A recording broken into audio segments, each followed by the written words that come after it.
कि संसार अमर हो जाता है, उद्गार अमर हो जाता है, यह पुण्य सूची अवतारी धरा, अवतार अमर हो जाता है, संसार अमर हो जाता है, उद्गार अमर हो जाता है, यह पुण्य सूची अवतारी धरा, अवतार अमर हो जाता है, पूजित हर बूटा बूटा है, संस्कृति का में अनूठा है, मिलते दिल से जब दिल सबके, रहता ना कोई फिर रूठा है।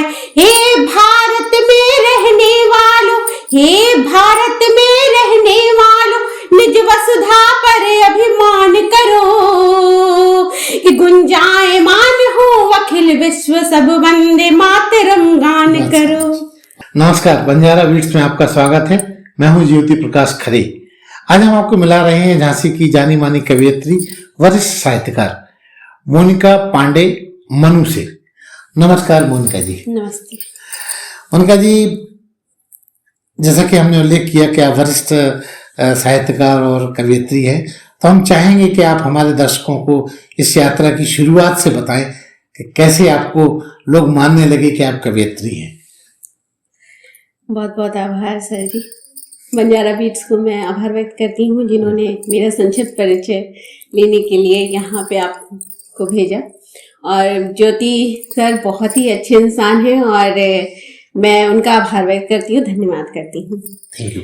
अपने बारे में कुछ कहने से पहले मैं 4 पंक्तियाँ रखती हूँ।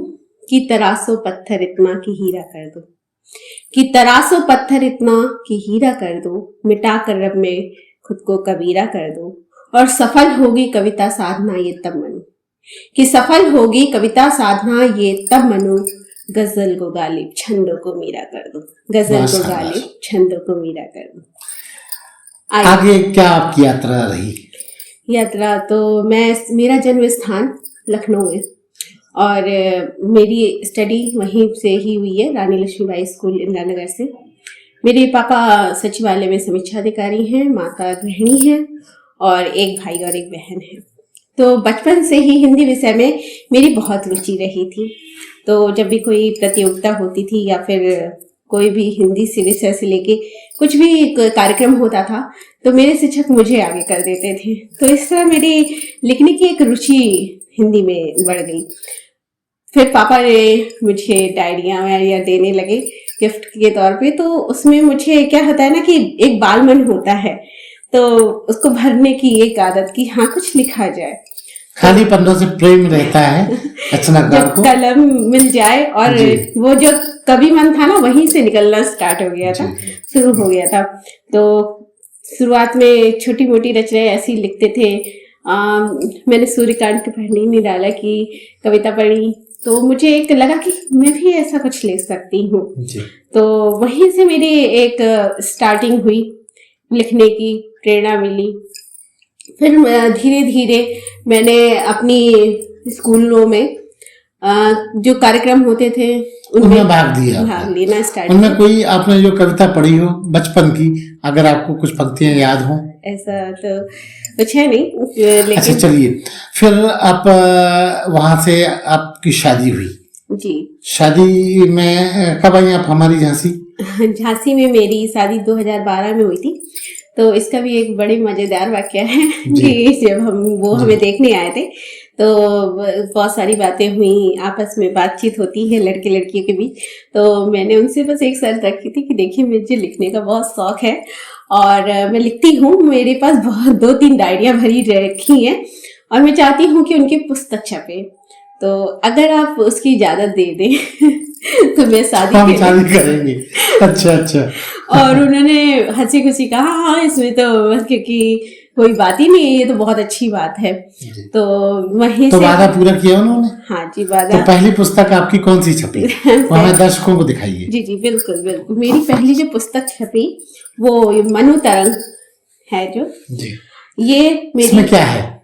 इसमें ये पूरा काव्य संग्रह है और इसमें गीत, गजल, सभी चीजें, हाइक्यू, जो भी चीज मैंने लिखने का संकलन था वो सब इसमें मैंने रखने का प्रयास किया। मतलब आपके पति आपके अनुकूल निकले? अनुकूल निकले पुस्तक छपवाने तक। क्योंकि अभी तक मेरा मंचों के तक जाने का सफर नहीं शुरू हुआ था।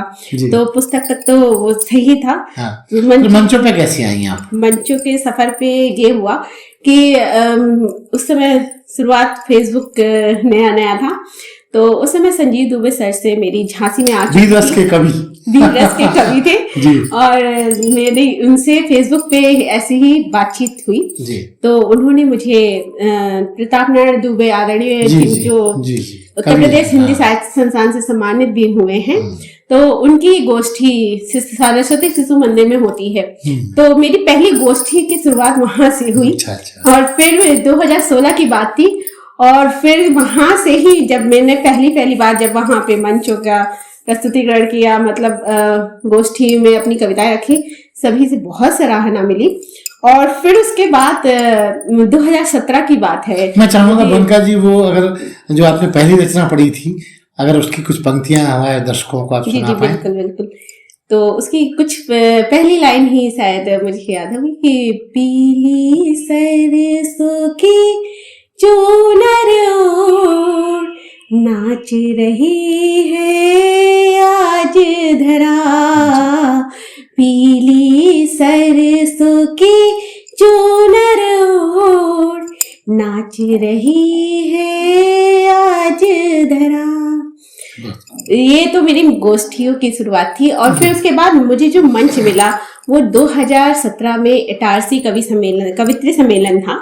तो वो कैप्टन किशोर करैया जी ने कराया था। तो उन्होंने मुझे आमंत्रण दिया कि आप यहाँ पे आके अपना पाठ करिए। तो उसमें नमिता जी भी थी, तो संचालन उन्होंने ही किया था। तो वहां से जो मेरी रचना जो निकली थी उसने मुझे बहुत फेमस किया। तो हम चाहेंगे वो रचना की कुछ पंक्ति हमारे दर्शकों को भी सुनाएं। बिल्कुल। खट्टी मीठी खट्टी बातें करना जरूर, रूठने से पहले तुम मेरा बतलाना कसूर। ये बेड़ू था मेरी जो रचना है, ये इतनी फेमस हुई थी कि जगह जगह से लोगों का मेरे पास फोन आया, उन्होंने मुझे बताया। कुछ लोग मुझे नहीं भी जानते थे, वो भी रचना को जान के ये कि एक कवित्री है मोनिका पांडे जी जो बहुत अच्छा ये बेड़ू बथा अपनी कविता कहती हैं। मैं उन्हें बताती कि मैं ही हूँ, उससे ही आप बात कर रहे हैं। तो इस रचना ने मुझे बहुत ऊंचाई दी। फिर इसके अलावा आपके और कौन कौन से बड़े मंच रहे जिनमें आपने शिरकत की? जी, बड़े मंचों में मैं कहूँ आदरणीय शेख सर जो यहीं झांसी के हैं, तो वो अब्दुल कलाम जी की जयंती पे रचनाएं रखते हैं, यहाँ पे कवि सम्मेलन रखते हैं। तो उसमें मेरा अच्छे संतोष सागर आदरणीय जो विदिशा के हैं, अर्जुन सिंह चांद सर और बहुत सारे संजीव सर, बहुत सारे बड़े बड़े कवियों के साथ रहा। एक बुंदेलखंड यूनिवर्सिटी में अखिल भारतीय कवि सम्मेलन हुआ था जिसमें आदरणीय कीर्ति काली जी, सवेश अस्थाना जी के साथ मेरा काव्य पाठ हुआ। तो वो बड़े बड़े मंच मिले। मैं चाहूंगा अगर उसमें आपने क्या काव्य पाठ किया था तो उसकी 2 लाइनें हमारे दर्शकों को सुनाएं, याद आता है? मैंने जो रचनाएं रखी थी वो मैं सुनाना चाहूंगी। हाँ, कुछ पंक्तियां सुनाइए। जी। मैंने वहां पे राम जी के उपलक्ष्य में वो कवि सम्मेलन हुआ था, तो मैं रखती हूँ, मैं 2 पंक्तियां रखती हूँ। छंद है कि जीवन का रस राम, राम नाम दिव्य धाम, राम के ही चरणों में सारा संसार है। कि जीवन का रस राम, राम नाम दिव्य धाम, राम के ही चरणों में सारा संसार है। कि त्याग कर निज सुख भोगवन वास दुख, कि त्याग कर निज सुख भोगवन वास दुख, वचन निभाना ही तो जीवन आधार है। और खा के बेर सबरी के प्रेम को अमर किया, कि खा के बेर सबरी के प्रेम को अमर किया, भक्तों का प्रभु पर प्रेम अधिकार है। और श्रेष्ठ भ्राता श्रेष्ठ पति श्रेष्ठ राजा राम हुए, भक्ति और प्रीति में तो राम नाम सार है। जी, बहुत खूब। उसके बाद आपकी यात्रा और कैसे आगे बढ़ी? और फिर बहुत सारे जगह जैसे होशंगाबाद, में बहुत बार बुलाया गया। फिर उसके बाद लखनऊ के कवि सम्मेलन, रूबरू फाउंडेशन एक हैं जिनके इरशाद राही जी अध्यक्ष हैं, तो उन्होंने भी कई बार कई सम्मान दिए और कई बार काव्य पाठ करने के लिए लखनऊ आमंत्रित किया। बहुत सारे लोगों के साथ, जैसे बड़े बड़े कवियों के साथ मेरे काव्य तो पाठ मतलब चलता मैं रहा। ये मान लूं कि आपका झांसी में शादी करना जी फलीभूत हुआ। जी, कहा जाता है कि जन्म स्थान में कर्म क्षेत्र नहीं हो, कुछ लोगों का भाग्य कहीं और जाके खुलता है, तो मैं उन्हीं में से हूँ जिनका भाग्य झांसी आके खुला। झांसी में मेरी कर्म भूमि बनी। यहाँ पे यही 2015 में मेरी जॉब भी लगी। मैं अब ये आप सच में मान लीजिए कि यही मेरी कर्म किस भूमि है। विभाग में आप काम करती हैं? जी, मैं बेसिक शिक्षा विभाग में हूँ, चिड़गांव। यहाँ पे वहाँ पे ऐसा जूनियर टीचर काम करती हूँ, गणित विज्ञान पढ़ाती हूँ मैं वहाँ पे। मोनिका जी, मैं ये जानना चाहूंगा, हमारे दर्शक जानना चाहेंगे कि आपने अपने नाम के साथ मोनिका पांडे मनु लगा रखा है। जी। मनु का संबंध लक्ष्मीबाई से भी है, तो इसके पीछे भी कोई कहानी है क्या? कहानी अगर आपको बताओ तो आपको हंसी आएगी। मेरी जब शादी हो रही थी तो कहा जाता है यहाँ पे ससुराल में कि एक नाम दिया जाता है, नाम बदलते हैं। नाम बदलते हैं। तो सब मैंने कहा, मुझे थोड़ा सा इस पे आपत्ति भी थी कि मेरा नाम क्यों बदला जा रहा है, पर हमारे ससुराल वालों ने कहा कि नहीं, यहाँ पे रिवाज है और सब लोग को अच्छा भी लगेगा। तो मुझे ये नाम मेरे ससुराल वालों ने ही दिया है, मनु। अच्छा। मैं आपको सही बताऊं तो मुझे कभी कभी मेरा भाई कहता है कि बहन तुम रानी लक्ष्मीबाई स्कूल में पढ़ी और तुम्हें देखो उनकी नगरी में गई। जी, उनकी नगरी में गई, झांसी में ससुराल वालों ने मनु नाम दे दिया। और मेरे जो दादाजी थे उन्होंने, जब मैं पैदा हुई थी तो लक्ष्मी नाम दिया हुआ था। तो मुझे कभी कभी फीलिंग आती है कि देखो मतलब आपको लगता होगा तलवार उठा के दौड़ जाए।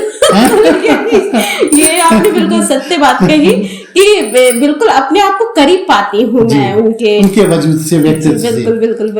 और कभी कभी फीलिंग जो आती है, जो भावनाएं आती हैं ओज लिखने के लिए, वैसे ही आ जाती है। मैं चाहूंगा कि हमारे दर्शकों को कोई अगर ओजपूर्ण आपकी रचना आपने लिखी हो तो सुनाए। जी बिल्कुल। मैंने ओजपूर्ण एक रचना थी जिसका मैंने कई जगह काव्य पाठ किया भी हुआ है। तो चंद पंक्तियां कि हमें भारत का वंदे मातरम क्यों हमें भारत को अपने महान कहना चाहिए, क्यों वंदे मातरम का गुणगान करना चाहिए। सुनिएगा कि संसार अमर हो जाता है, उद्गार अमर हो जाता है, यह पुण्य सची अवतारी धरा, अवतार अमर हो जाता है, संसार अमर हो जाता है, उद्गार अमर हो जाता है, यह पुण्य सची अवतारी धरा, अवतार अमर हो जाता है, पूजित हर बूटा है, संस्कृति का में अनूठा है, मिलते दिल से जब दिल सबके, रहता ना कोई फिर रूठा है। हे भारत में रहने वालों, हे भारत में रहने वालों, निज वसुधा पर अभिमान करो, कि गुंजायमान हो अखिल विश्व, सब वंदे मातरम गान करो। बहुत सुंदर। उनका जी हाल ही में कमिश्नर साहब जो पांडे जी थे, आदरणीय पांडे जी, उनके माध्यम से बहुत सारे रचनाकारों की पांडुलिपियों का प्रकाशन हुआ है, उनमें एक आप भी थी, तो हम चाहेंगे उसका भी उल्लेख हमारे दर्शकों के साथ करें।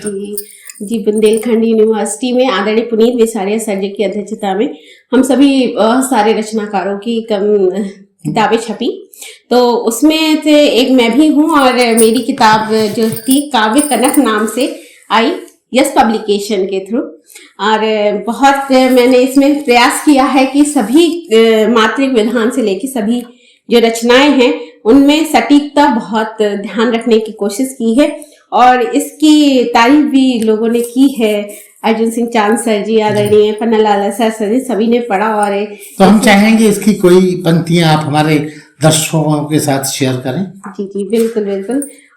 मैंने एक गणेश वंदना ही रखी थी, इसमें सर्वप्रथम उसी का वर्णन है इसमें। तो मैं वो रखना चाहूंगी कि नमामि आदिदेव वक्रतुंड संभवे नमः, नमामि धूम्र वर्ण शूप कर्ण सिद्धये नमः, नमामि बुद्धिनाथ एक दंत श्री शुभम नमः, नमामि विघ्नहर अमित गुणन गजाननम नमः। बहुत खूब। मोनिका जी, आपके लेखन के अलावा जी, काव्य पाठ के अलावा और क्या शौक है? जी, कुकिंग कुकिंग मेरा एक बहुत अच्छा, मतलब मुझे लगता है कि अगर मैं जब कुछ नहीं कविता से इतर कुछ करना चाहूँ तो कुकिंग करूंगी। और बच्चों को पढ़ाना मुझे बहुत पसंद है। अच्छा। और आपके मनोकूल जॉब मिला है। बिल्कुल मनोकूल है, मेरे बच्चे भी मुझे बहुत पसंद करते हैं।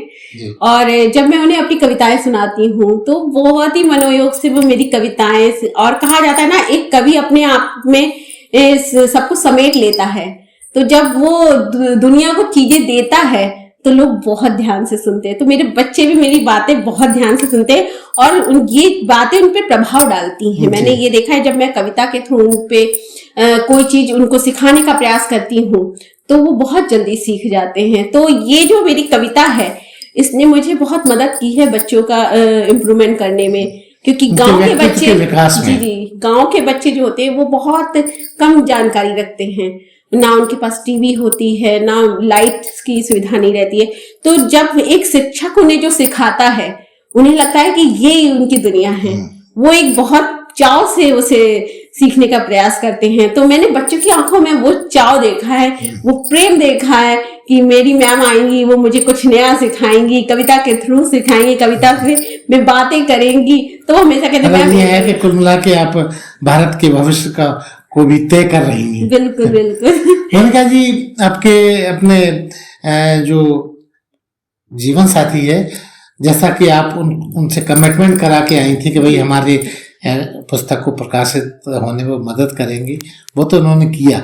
आज इन दिनों कुछ दिनों बाद जो शादी के अब तो दिन आपने गुजार दिए हैं, आज उनका कैसा एटीट्यूड है आपकी रचनात्मक कार्रवाई पे? जी, मैं उन पे ही आने वाली थी। तो मेरे जो हस्बैंड है पतिदेव, जिन्हें कहते हैं पति परमेश्वर जी। तो वो हैं हमारे बेसिक शिक्षा विभाग में, वो भी शिक्षक ही हैं जी। और हम दोनों का बहुत ही व्यस्त जीवन है। तो इस व्यस्त जीवन में जब मैंने मंचों का सफर की शुरुआत करी तो थोड़ी समस्याएं आने लगी। तो उन्होंने कहा कि नहीं देखो, किताब तो छप गई है, वो तो मैं मान सकता हूँ।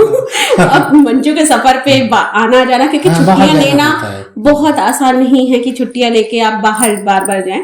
तो फिर लेकिन ये है कि जहाँ चाह वहाँ राह, अगर जुनून आप में है तो आप रास्ते निकल ही आते हैं। तो हालांकि पहले उन्होंने इस चीज के लिए थोड़ा सा विरोध किया, आपत्ति जताई, लेकिन फिर वो धीरे धीरे समझ गए कि ये कवित्री है। वो ये भी जानते हैं कि आप मनु हैं। जी, वो उन्हें पता चल गया कि ये मनु है, जिसने जो ठान लिया है वो करे की रहेगी। सो फिर धीरे धीरे उनका भी साथ मिलने लगा। अब तो ये है कि वो हमें एक आलोचक भी हम उन्हें कह सकते हैं, क्योंकि मेरे आलोचक भी वो बहुत अच्छे हैं। अगर मैंने उनको कोई कविता सुनाई तो वो जरूर कहेंगे कि देखो इसमें ऐसे करना, इसमें ऐसे करना। हालांकि उन्हें कविताएं पसंद नहीं है, वो उससे दूर रहते हैं, लेकिन अगर मैंने कभी उन्हें कविताएं सुनाई तो वो जरूर टिप्पणी जरूर की और एक सार्थक टिप्पणी करी। और मुझे अच्छा लगता है कि कोई ऐसे आपको बताए कि यहाँ पे कमी है, यहाँ पे इसको सही करना चाहिए।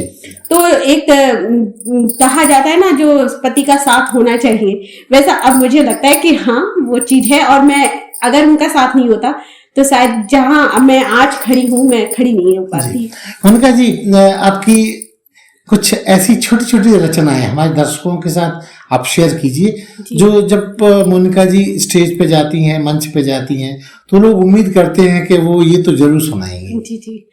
तो एक रचना जो मेरी इन दिनों बहुत ही चल रही है, बेटियों पे है, और मैं बेटियों के सम्मान में 4 पंक्तियां रखती हूँ कि किसी एक बेटी को कैसा होना चाहिए। क्या कहती है बेटी, सुनिएगा कि किसी की प्यास देखूं तो मुझे दरिया बना देना, किसी की प्यास देखूं तो मुझे दरिया बना देना, किसी के काम आऊं मैं मुझे जरिया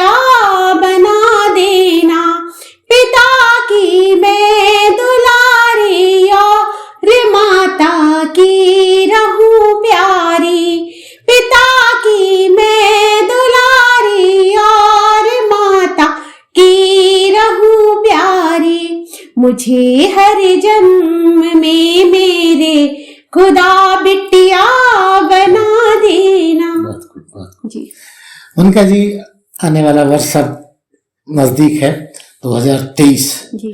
नए साल में आप क्या धमाका करने वाली हैं? मैंने कहा कि हर इंसान की किस्मत उसे आगे बढ़ाती है। अब देखिए आगे नए साल में हमारी किस्मत हमें कहाँ बढ़ाती है, क्योंकि कहा जाता है ना कि कवित्री होना आपके लिए बहुत कठिनाइयों वाला दौर होता है, क्योंकि यहाँ पे आपको बहुत गुमराह करने वाले लोग भी मिलते हैं। लेकिन मैं उन कवित्रियों को ये संदेश देना चाहूंगी कि सबसे बड़ा आपका चरित्र होता है।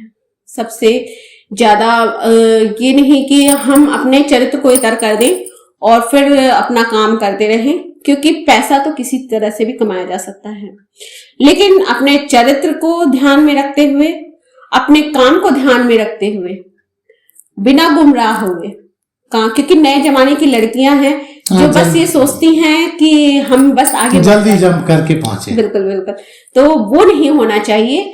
अपनी साधना जो करेंगे, साधना के से हमें जो फल मिलता है उसको कोई आपको पीछे नहीं कर सकता है। साधना बहुत जरूरी चीज है। कविता में आपको ना चोरी का साधन लेना है और ना ही दूसरे। हाँ, इन दोनों एक देखा गया है फेसबुक पे बहुत सारे रचनाकार एक दूसरे की रचना चुरा कर डाल देते हैं। जी जी। क्या ऐसा हो रहा है, आप मानती हैं? मेरे साथ भी हो चुका था। अच्छा। ऐसा हुआ था मेरे साथ। तो जब कोरोना काल चल रहा था तब मैंने एक कविता लिखी थी कि पाँव में छाले लिए भी चल रहा मजदूर है। तब ये जो रचना मैंने ये गजल लिखी थी, तो किसी शायर ने फेसबुक पे थ्रू इसको चुराया और उसमें एक दो शब्द इधर से उधर करके और रचना आपने जब पढ़ी तो कैसा लगा? पेपर में छाप दी उन्होंने। अच्छा। फिर मैंने जब पढ़ा मैंने कहा कि सर ये आपने क्या किया है? आपने आप जानती थी उनको? नहीं, वो मेरे से फेसबुक से जुड़े हुए थे। मैंने जब उसे पोस्ट किया उसके 2 दिन बाद उन्होंने पेपर में ये निकाल दी। तो मैंने कहा कि सर आपने ये क्या किया है, ये तो मेरी रचना है। मैंने 1-2 लोगों को भी दिखाया तो उन्होंने कहा कि हाँ ये तो बिल्कुल चोरी की रचना लग रही है, ये चोरी हुई है तुम्हारी। तब मैंने उनको ऐसा वैसा गुस्सा हुई आप उनसे गुस्सा हुए कि भैया ऐसा आपने किया। तो उन्होंने हमको धमकी दी कि अच्छा, नहीं आप चोरी और सीना जोरी। चोरी और सीना जोरी। तो मैंने कहा कि मैं भी देख लूंगी और आप भी देख लीजिएगा। अच्छा। तो उन्होंने वो रचना हटाई और फिर उसके बाद इस तरह की बातों से आप आहत होती हैं? जी बिल्कुल बिल्कुल, क्यों नहीं, क्योंकि एक रचनाकार जो होता है वो बच्चे की तरह पालता है अपनी रचनाओं को। उसे बहुत रात लगती है, बहुत जगने के लिए जगता है, तब जाके वो कोई एक रचना सजाता है ना, शब्दों का सृजन करता है उसमें।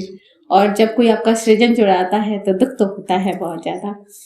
मोनिका जी, बंजारा बीट एक इंफॉर्मेशन देने वाला एकेडमिक चैनल है। हम कुछ नए रचनाकारों को, कुछ पुराने रचनाकारों को सहेज कर रखने का प्लेटफॉर्म हमने ये तैयार किया है। हम चाहेंगे कि आप हमारे दर्शकों को संक्षिप्त में कोई संदेश दीजिए। संक्षिप्त में सर मेरा संदेश यही है कि कविता को साधना माने, और बिल्कुल आप सभी लिख सकते हैं, लेकिन ये है कि मेहनत है इसमें, इस क्षेत्र में। और मैं कहती हूँ कि इसी क्षेत्र में नहीं, सभी क्षेत्र में मेहनत करनी पड़ती है। चाहे आप शिक्षक हो, क्योंकि मैं एक शिक्षिका भी हूँ, तो मुझे पता है कि एक शिक्षक को कैसे मेहनत करनी पड़ती है अपने बच्चों का भविष्य बनाने के लिए। एक कवित्री को कितनी साधना करनी पड़ती है अपना एक ऊंचा मुकाम पाने के लिए। तो बस मेरी यही सबसे है कि आप जो भी काम करें, कोई भी काम छोटा नहीं होता, लेकिन उसमें मेहनत और आपकी साधना, आपकी लगन बहुत जरूरी चीज है। तो ये थी मोनिका पांडे मनु। लक्ष्मीबाई का पर्यायवाची कहें तो अतिशयोक्ति नहीं होगी। बंजारा बीट से बात करने के लिए मोनिका जी बहुत बहुत धन्यवाद। जी बहुत बहुत धन्यवाद। इस चैनल को लाइक और सब्सक्राइब करना ना भूलें। देखते रहिए बंजारा बीट्स।